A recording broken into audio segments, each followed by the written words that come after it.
What is going on, guys? Welcome back to the garage. So today, if you saw the thumbnail, we are going to go over the Peg Perego Super Gaucho. This right here is without a doubt the baddest power wheels that's ever been concocted. Peg Perego Italian engineers are insane. So this is the project right here. This guy does not work. We got it all torn apart. You can see we're gonna have to paint it because the hood for some reason must be made out of a different plastic and it really sun-baked. You can see underneath the decals it's still the same color, but it's all chalky. So that is the top, and then here is the belly pan. And what we're gonna do, the whole goal of this video is to explain to you guys why this thing is so incredible. And if you have one, or if you find one, chances are the circuit board went out in it, and we're going to explain some of the pros and cons and how to get this back going again. So here is the rear swing arm, I'm going to call it. So that's the part that's underneath here.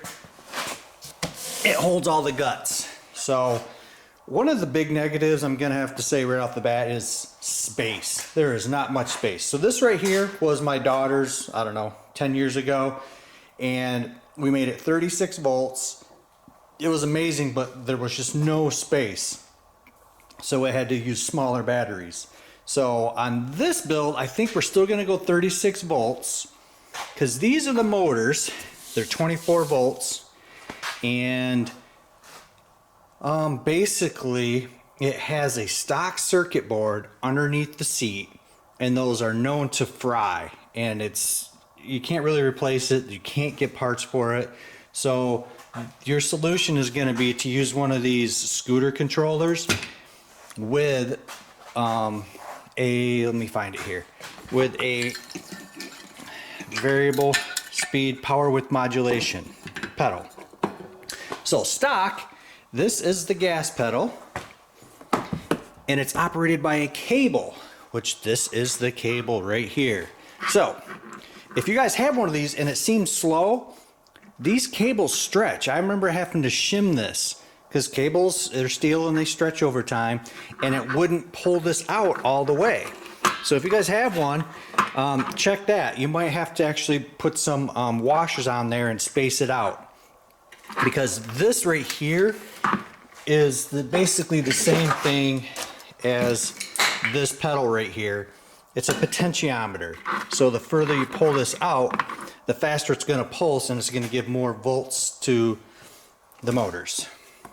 So that is the throttle. The brake is actually cable operated as well. So if you guys have one of these units, this is the first thing I check. I've only found a few of these in my whole career of modified power wheels. But it actually has mechanical disc brakes, and we'll go over more of the hubs in a bit. But basically, there's a cable that runs through here, goes through this guide.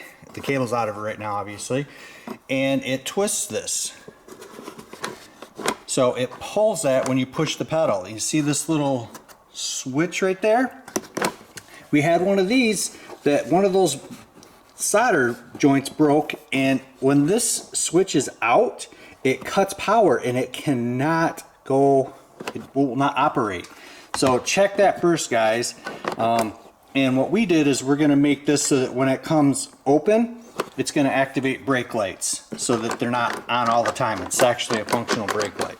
So talking more about these mechanical disc brakes, this is a spare one that's off. Look at how complex this is, guys. Okay, so here's your wheel, right?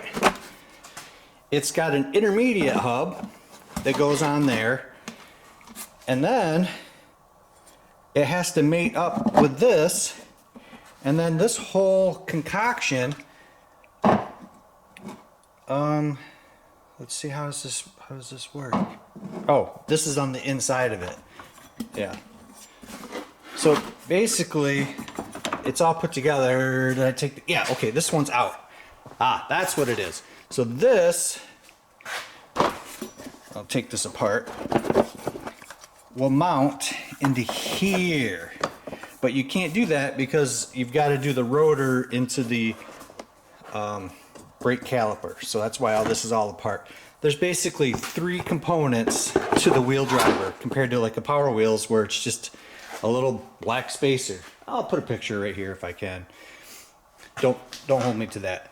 So that mounts into these massive gearboxes that are attached to scooter motors. And let's see if I can get a picture of it. So it says 24 volts, 300 watt, 2800 RPMs. So that's compared to like a Power Wheels motor. Shoot, I thought, oh yeah. This is a Power Wheels motor, guys. 16,000 RPMs. And it's a brush motor, so are those. And here is the sound it makes under operation. This is full 24 volts.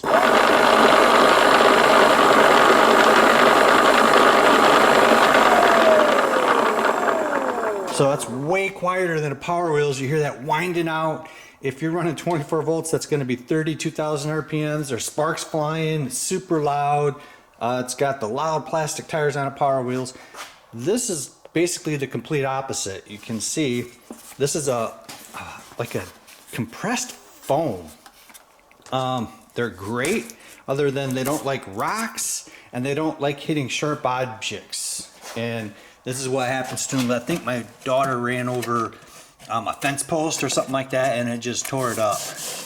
You know, and the wheels get, the rocks get embedded in there. And guess what? You can't get replacement ones of these. So this would be an easy one to put an overlay. Oh, that's actually a piece of glass. That's what that is. We have a video on a traction mod where you can put foam tread over this from Harbor Freight, a mat. Be easy to do on this one if you have one of these and they're like wore down or something. But yeah, that's pretty cool. Foam tires, you just don't see that. And this is a Gen 1. I didn't specify that, but there is a Gen 2 that actually has rubberized tires. I think they're still solid. I've actually never had one of those or seen one of those in real life. But so we kind of covered tires, gearboxes. So I'm asking you, let's cover this. What's under the hood? So this is what it looks like under the hood. This is basically the only room you're gonna have for batteries. So right now we've got, mocked up in here, we've got 2 12 volt, 16 amp hour lithium, or actually these are Life P04s. Super lightweight. I don't know if we're gonna do 24 volts or if we're gonna do 3 12 volt 10 amp hours is what I wanna do, because that'll boost the speed a little bit to like 10 miles an hour. So that's where you're gonna put your batteries and your controller, your fuse box, all that stuff is gonna go in here. And then from the factory, it had this fake motor, and it's got spark plug wires. It's got, you can see the lifters here, and when you has power to it, you turn that on, and it's got this whole gear mechanism that actually turns, and see the camshaft and the lifters there. Yeah, the rocker arms, you can see they'll go up and down. It's really rare to get one of these in good shape. This one's been stripped of most parts, but it's just scale realism that no other company does, and it's just super impressive. My goal is to try to get this working, but I can see that belt, you know, is stretched over time. I don't know. This is going to be a winter project to try to get this basically restored. And all of the Peg Perego Gauchos share basically the same parts. So I can still get all of like the turn signal holders, all of the hood latches, the brake lights. I can get all that stuff. So that's on the list. So how are we going to power this bad dad? Like I said, we're probably going to do 3 of these stacked next to each other, 36 volts, and it needs 600 watts minimum. That's what those motors draw. So I'm thinking we're going to use this Kelly. It's basically kind of like an electric vehicle controller. This is good for 200 amps. So this is more than powerful enough. It's either that or go, you know, here's a 36 volt, 1200 watt. But no matter what we do, we've got to upgrade these stock wiring plugs are junk. I think I brought some in. So on previous builds, this is what happens. These things start melting. It just can't carry the amps. So we always change these over to these Anderson connectors. I think these are rated up to 60 amps. So we've got a lot of stuff to figure out. We'll talk about that in the next build. But I just am excited to get this thing going. Ah, here it is. Front end. Sorry, switching back here. But Gauchos actually have superior steering because it's got a true rack and a pinion. And that gives you buttery smooth steering. You don't have the camber issues that Power Wheels brand gets. They're just amazing.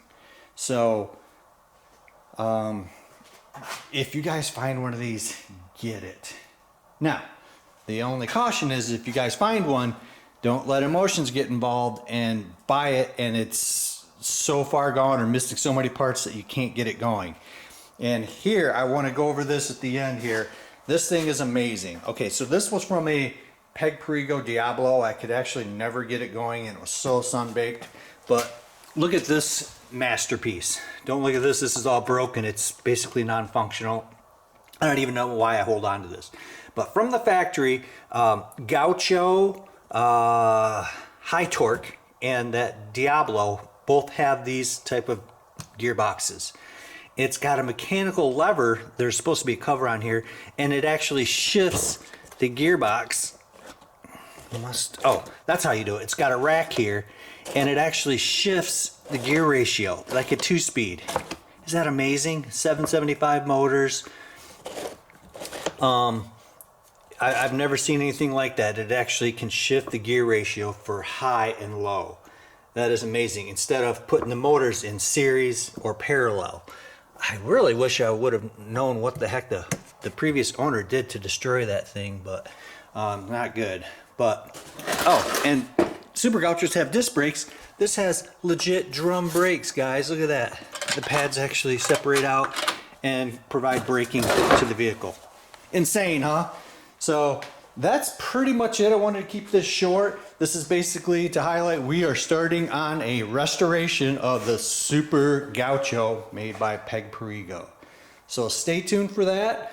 We want to get this thing done so we can start working back on our drag race Power Wheels. That thing, we've got it, power to it. I'll put a little clip at the end of the video. We've got some serious power going to this thing. So give you a little tidbit of what's coming up over the winter, guys. So, all right, so this is what we got going on Project Mini Fireball. We've got temporary motors and ESCs fired up in here. Let's see if you can see that. So they're 8th scale brushless motors and ESCs. These ESCs do not have sensor wires, which we know that's probably going to have cogging issues at low speed. So we're probably going to upgrade to like a maybe an R1 or something like that. And we're running it off a 12 amp hour 18 volt battery.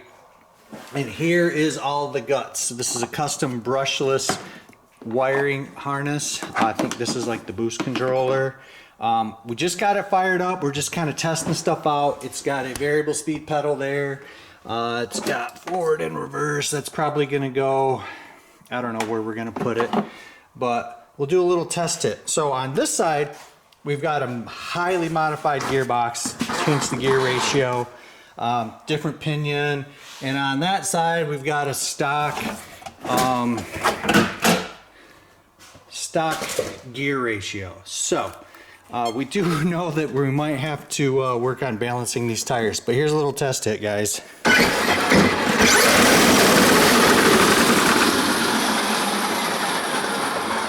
Yeah, we got some serious shake on the big end, but yeah, that's how that bad dad works, and we're looking forward to having this done for spring. We're probably going to convert this over to an RC because it's going to be insanely fast. So I know that this is the Super Gaucho video, but I can't wait to see this thing in action. Stay tuned.